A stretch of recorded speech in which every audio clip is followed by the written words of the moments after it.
이 시간에 저는 성경에서 우리에게 가장 위로가 되는 말씀 중에 하나인 성경 본문을 가지고 함께 살펴보면서 은혜를 나누고자 합니다. 우리가 신앙생활을 하면서 이런 의문을 가질 때가 있습니다. 하나님께서는 정말 내 마음을 잘 아실까? 내 처지를 정말 하나님은 잘 알고 계실까? 내 사정을 하나님께서는 정말 잘 알고 계실까? 주님은 정말 나의 연약함을 얼마나 알고 계실까? 자주 넘어지고 실수하고 부족한 이 정말 마음은 원이지만 또 그렇게 살지 못하는 나의 그런 연약함을 볼 때 하나님께서는 나의 이 연약함을 얼마나 알고 계실까? 오늘 본문은 우리에게 놀라운 사실을 말씀하고 있습니다. 하나님께서는 멀리 계시는 분이 아니라 저 하늘에서 바라보고만 계시는 분이 아니라 아주 가까이 계시는 분이다 하는 그런 말씀을 우리가 다시 한번 느낄 수 있는 것은 예수님께서 이 땅에서 우리의 연약함을 직접 체휼하셨다는 것입니다. 이 땅에서 우리가 똑같은 인성을 입으시고 우리가 만나는 그런 모든 경험 속에서 똑같은 그런 경험을 하신 분이기 때문에 그분이 비록 하늘에 계시지만은 하늘로 승천하셔서 대제사장으로 중보하고 계시지만 우리의 모든 것을 다 알고 계시는 분이시다 하는 그런 확신을 가질 수 있는 것이 여기 오늘 이제 제가 제목을 이렇게 붙여봤습니다. 우리의 연약함을 체휼하시는 대제사장. 이 체휼이라는 말이 참 우리가 많이 쓰는 단어가 아니죠. 저는 이 성경에서만 봤지 뭐 체휼이라는 단어를 일상생활에서 거의 들어본 적도 없고 또 그렇게 본 적도 거의 없는 것 같아요. 우리가 오늘 말씀하기를 체휼이라는 단어를 사용했습니다. 이 체휼이라는 말이 참 굉장히 어려운 표현이에요. 성경은 예수님께서 우리의 연약함을 체휼하신 분이다. 그렇게 여기 소개하고 있습니다. 여기 성경이 이렇게 본문에 말씀하고 있죠. 우리에게 있는 대제사장은 우리 연약함을 체휼하지 아니하는 자가 아니요. 이중 부정을 썼어요. 부정이 하나도 아니고 이중. 근데 우리가 이제 어떤 수사법에 의하면은 이중 부정을 쓰는 경우에는 아주 확실한 것을 나타나기 위해서 더 강조하기 위해서 이중 부정을 쓴다고 합니다. 그러니까 예수님은 우리의 연약함을 확실하게 체휼하신 분이다. 그런 의미를 담고 있습니다. 개역 개정판에는 체휼이라는 단어를 쓰고 동정이라는 단어를 사용했습니다. 근데 제가 오늘 이 개정판에는 체휼이라는 단어를 제가 그대로 이제 옮겨서 여러분들에게 이제 소개를 하고 있습니다. 이 동정이라는 말로는 그 깊은 의미를 다 담을 수가 없어요. 저는 체휼이라는 단어가 어려운 단어지만 그게 더 잘 표현하고 있다고 저는 그렇게 생각을 합니다. 개역 개정판에는 알기 쉽게 하기 위해서 이 동정이라는 단어를 사용했습니다. 이 체휼이라는 단어의 의미가 참 깊어요. 모음체자에 불쌍히 여길 휼자를 사용했습니다. 그러니까 체휼이라는 이 단어는 상대방의 처지를 자기 몸처럼 느끼는 것을 의미합니다. 헬라어 원어로는 이제 쉼파데오 그런 합성어인데요. 쉼 함께라는 그런 접두사하고 그다음에 파세오스 고통받다라는 의미입니다. 그것이 두 개 합쳐진 합성어예요. 그러니까 단순히 머리로만 생각하는 동정심이 아니에요. 그 사람과 함께 똑같은 고통을 느끼는 그런 뜻입니다. 이 상대방의 고통 속에 내가 직접 들어가 그 무게를 함께 느끼는 것, 그것을 우리가 체휼이다. 이렇게 말씀드릴 수가 있습니다. 예수님은 우리의 연약함을 실제로 경험하신 분이에요. 우리가 똑같은 인생을 입고 오셨어요.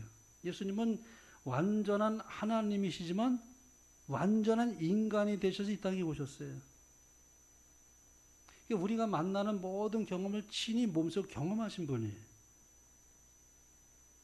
예수님은 광야에서 40일 동안 굶주리셨습니다. 40일은 상상할 수 없는 날짜입니다. 기간이에요. 아주 극심한 허기를 경험하셨어요.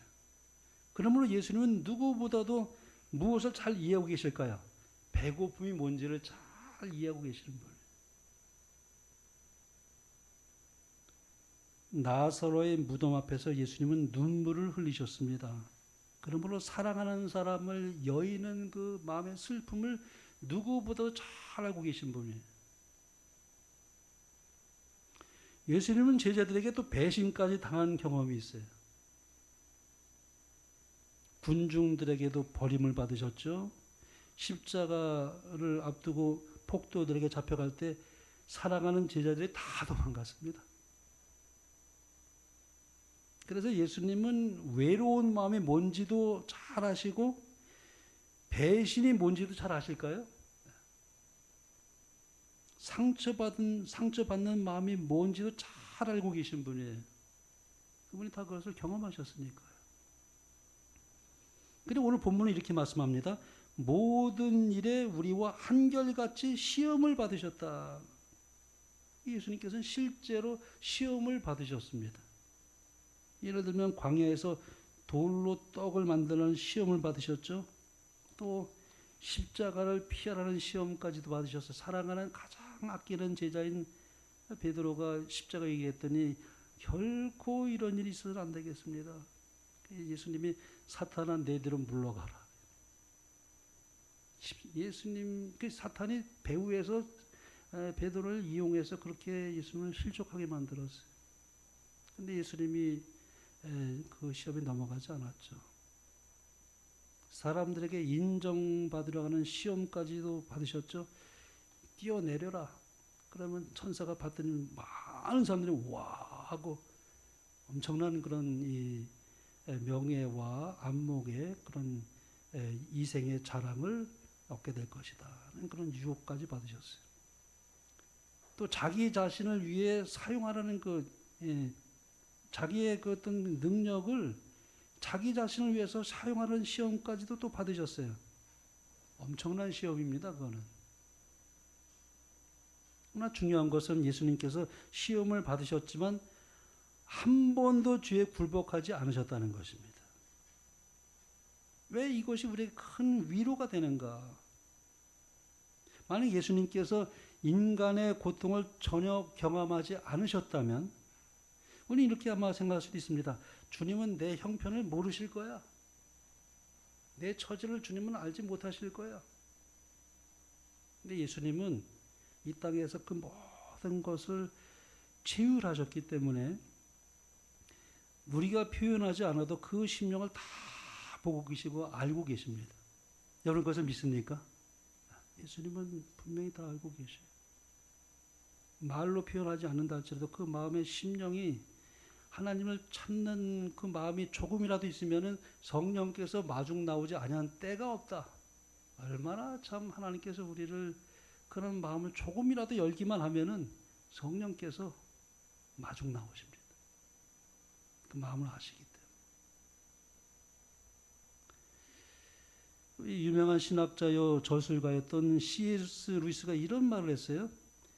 유혹에 빨리 굴복해버린 사람은 그 유혹이 얼마나 강한지 알지 못한다. 오직 끝까지 저항하여 승리한 사람만이 그 유혹의 진짜 무게를 안다. 놀라운 정말 아주 깊이 있는 말씀을 주셨습니다. 예수님은 죄의 유혹에 단 한 번도 굴복하지 않으셨습니다. 그러므로 우리가 느끼는 유혹의 그 무게가 얼마나 무거운지를 누구보다 잘 알고 계셔요. 하나님은 우리의 체질을 아신다고 그랬어요.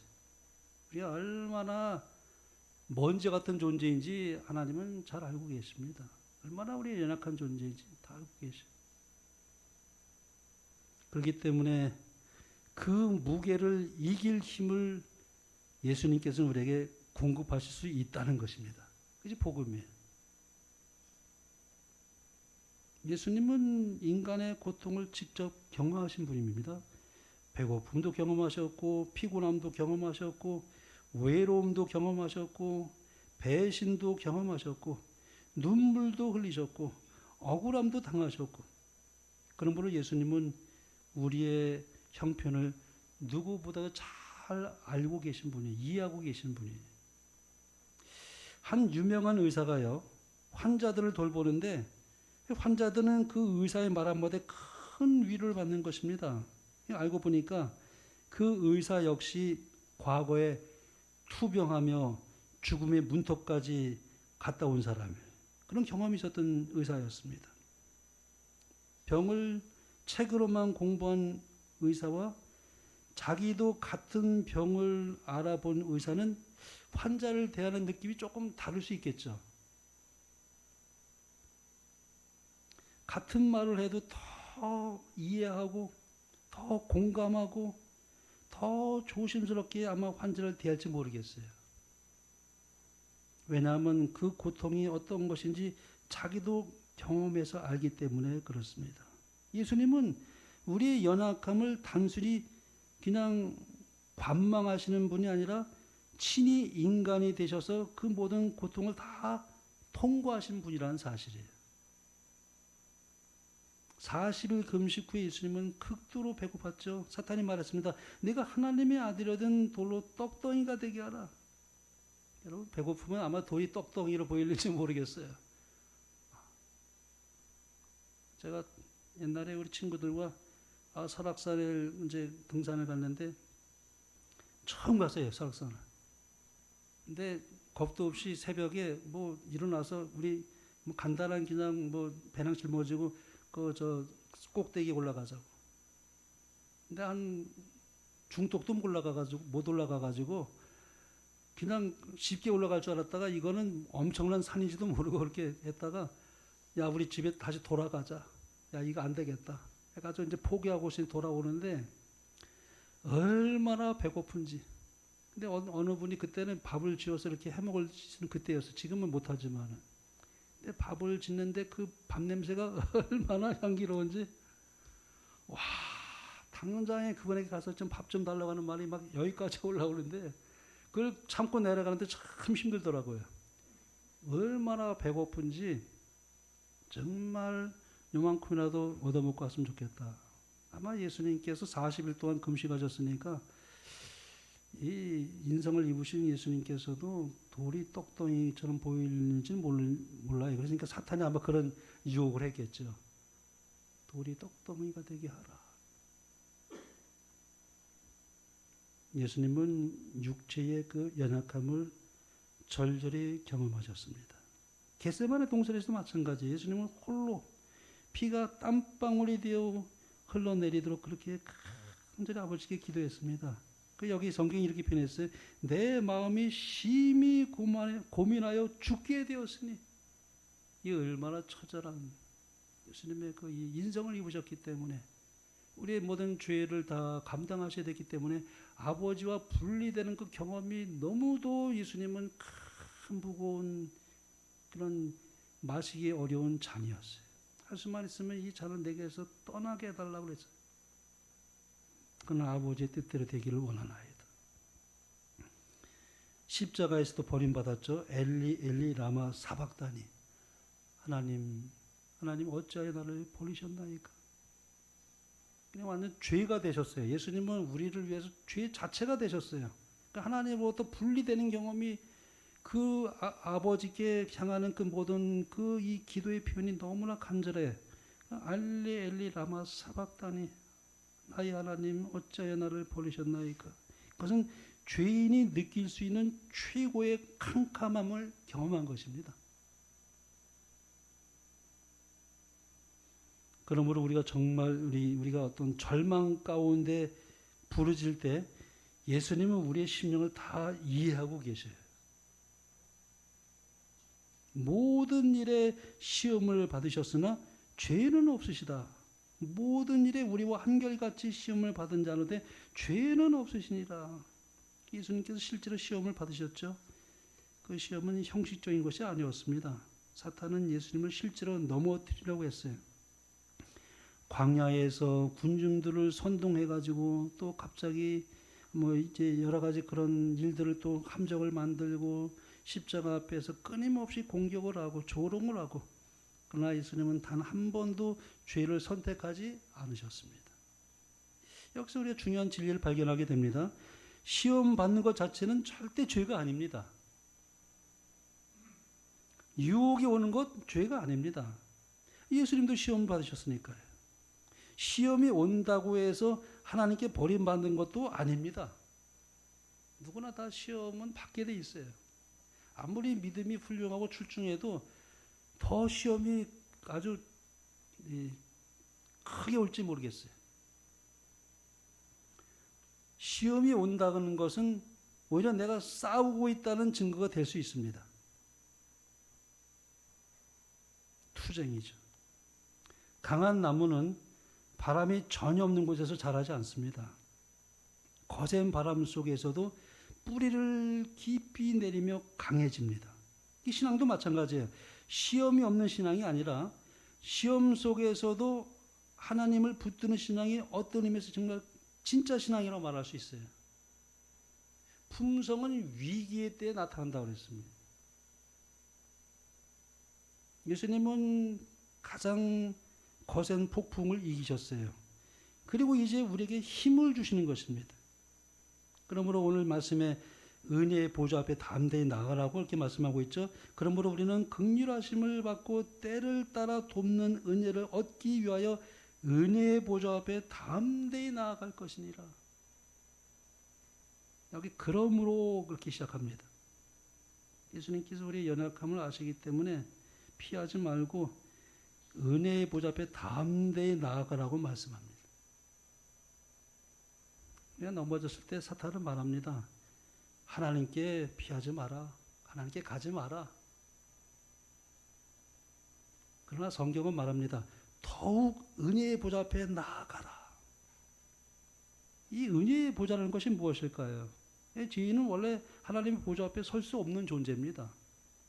그러나 예수님 때문에 그 보좌가 은혜의 보좌가 되었어요.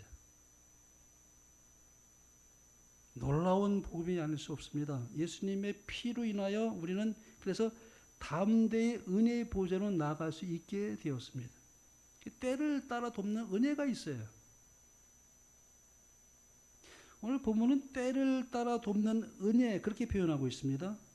하나님의 은혜는 막연하지 않습니다. 필요한 순간에 주시는 은혜예요. 내가 필요할 때, 낙심할 때 주시는 은혜, 시험 당할 때 주시는 은혜, 몸이 아프고 괴롭고 고통스러울 때 주시는 은혜, 억울한 일을 당할 때 주시는 그 은혜,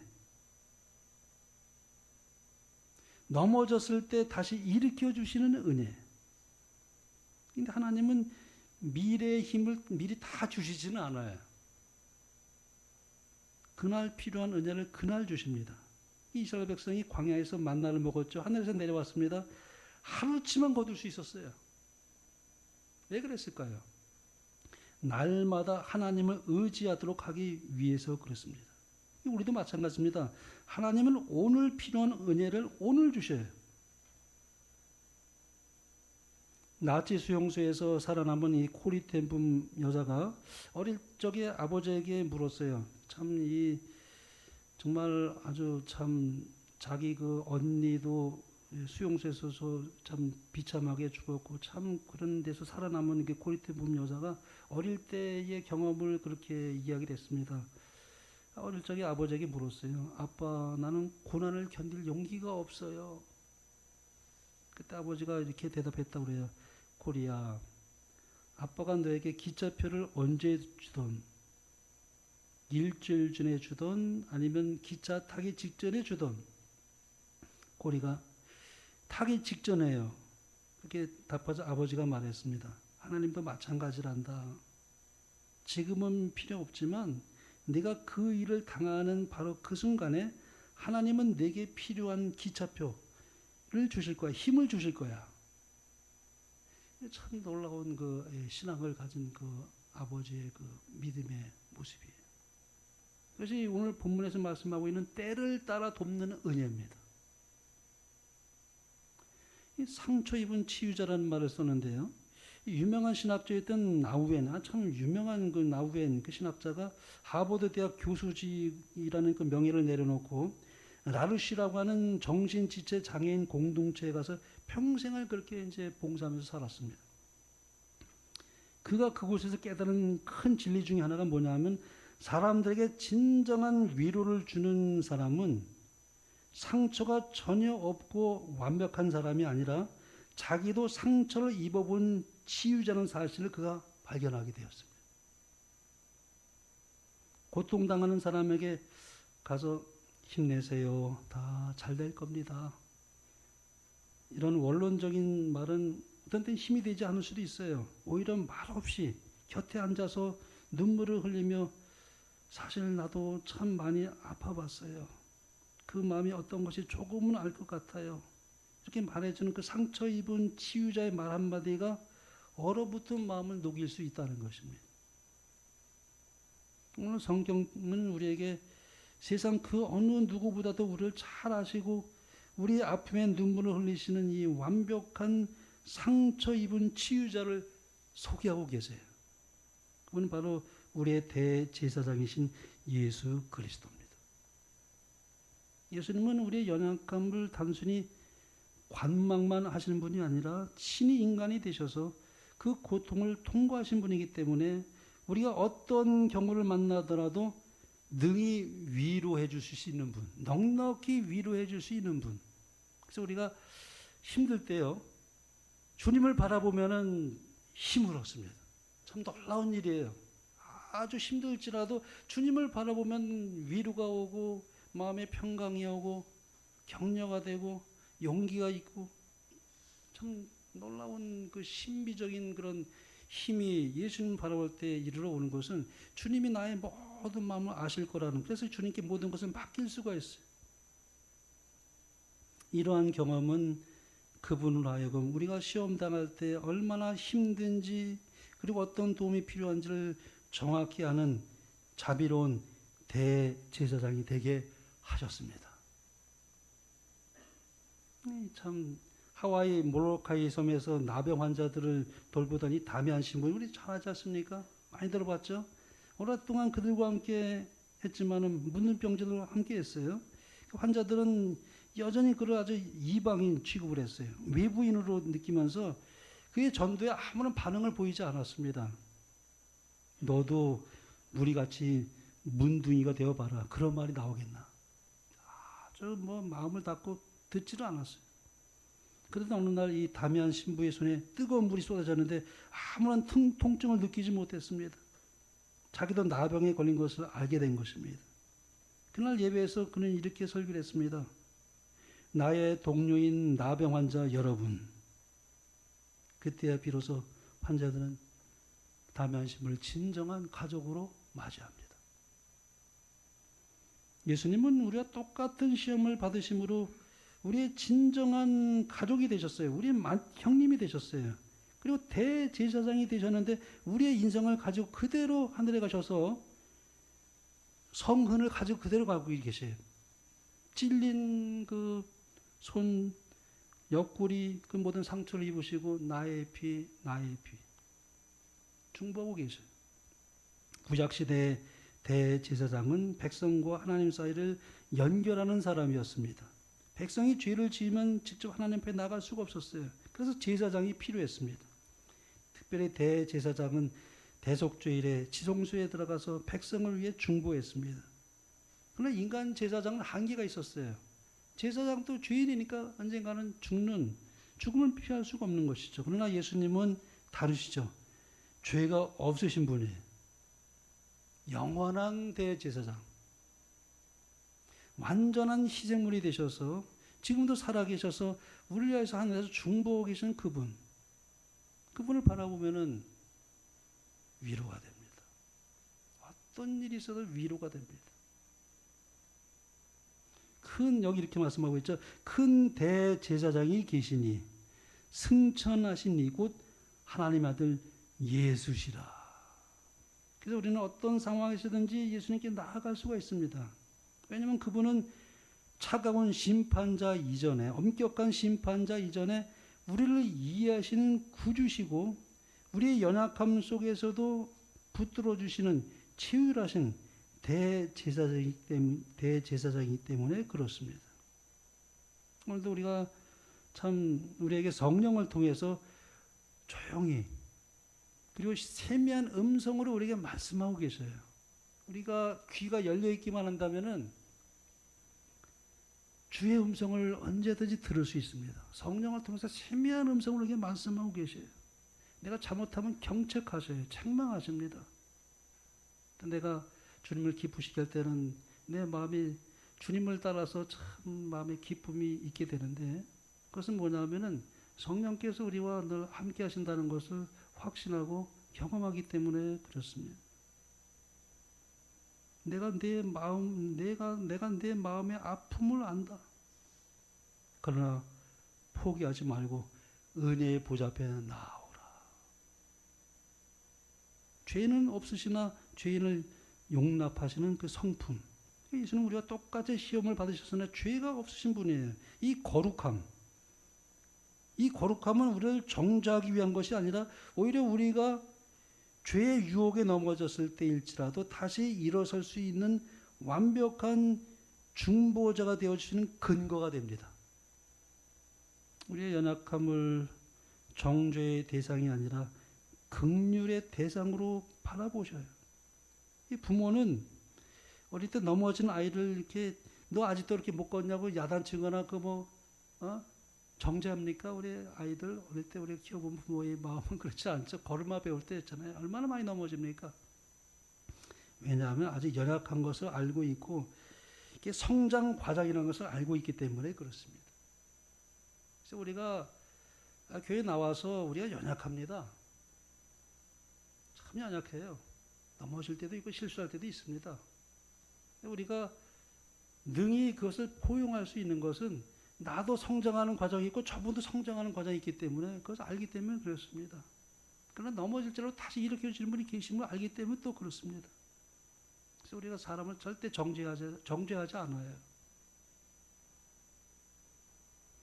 붙잡아주고 기다려주고 다시 일으켜주시는 그 부모의 사랑에 의해서 아이는 무럭무럭 자라가게 됩니다. 예수님도 우리를 그렇게 대하십니다. 물론 죄를 가볍게 여기시는 분은 절대 아닙니다. 그러나 우리의 연약함을 이해하시며 인내로 이끌어주시고 기다려주시는 우리 주님. 사랑은 사랑으로 일경을 바른다고 하나님의 사랑을 깨닫게 되면은 그 사랑에 참 이끌려가게 됩니다. 그래서 영생은 유일하신 참 하나님과 그의 보내신 예수 그리스도를 아는 것이에요.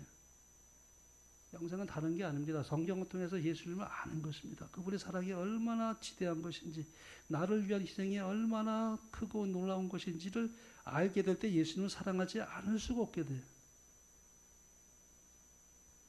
우리가 가장 필요한 순간에 적절한 도움을 주고자 기다리시는 것이 그분의 마음이에요. 이러한 예수님의 성품 덕분에 우리는 우리 자신의 부족함에도 불구하고 낙심하지 않고 은혜의 보좌 앞에 담대 나아갈 수 있는 용기를 가지게 됩니다. 그래서 오늘 이 말씀이 참 은혜로운 말씀이에요. 그러므로 우리는 긍휼하심을 받고 때를 따라 돕는 은혜를 얻기 위하여 은혜의 보좌 앞에 담대히 나아갈 것이니라. 우리가 주님 앞에 나아갈 수 있는 근거는 나의 어떤 의로움이나 나의 어떤 당당함에 있지 않습니다. 나의 연약함을 다 아시고 이미 최율하셨으며 나를 정죄하지 아니하시고 품어주시는 대제사장이신 예수 그리스도의 보혈 때문에 그렇습니다. 사탄은 우리를 넘어뜨리는 하나님께 가까이 가지 못하도록 계속 방해합니다. 너 같은 자가 어떻게 구원을 받겠느냐? 너 같은 사람이 어떻게 기도하겠느냐?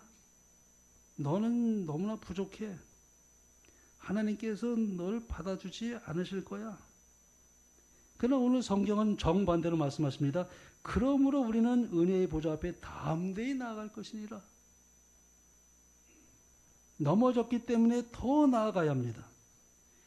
연약하기 때문에 더 나아가야 합니다. 낙심하기 때문에 더 나아가야 돼요. 왜냐하면 그곳에는 정죄보다 더 큰 긍휼함이 있고 실패보다 더 큰 은혜가 있기 때문에 그렇습니다. 예수님은 오늘도 저와 여러분을 초청하고 계세요. 은혜의 보좌 앞으로 나아오라. 그분에게는 용서가 있습니다. 또 회복이 있습니다. 또 새 힘이 있습니다. 때를 따라 돕는 은혜가 있습니다. 우리가 강해서 구원받는 것도 아니고 우리를 붙드시는 예수님께서 강하시기 때문에 소망이 있는 것입니다. 그러므로 우리는 숨지 말아야 됩니다. 피하지 말아야 돼요. 어떤 일이 있어도 포기하지 말 것입니다. 주님에게서 멀어지지 말 것입니다. 연약한 모습 그대로 예수님께 나가는 것이 참 중요합니다. 우리의 대제사장이신 예수님께서 오늘도 두 팔 벌려 우리를 기다리고 계십니다. 우리의 연약함을 치유하시는 우리 예수님의 은혜와 위로가 저와 여러분 모두에게 함께 하시길 바라며 말씀을 마치겠습니다.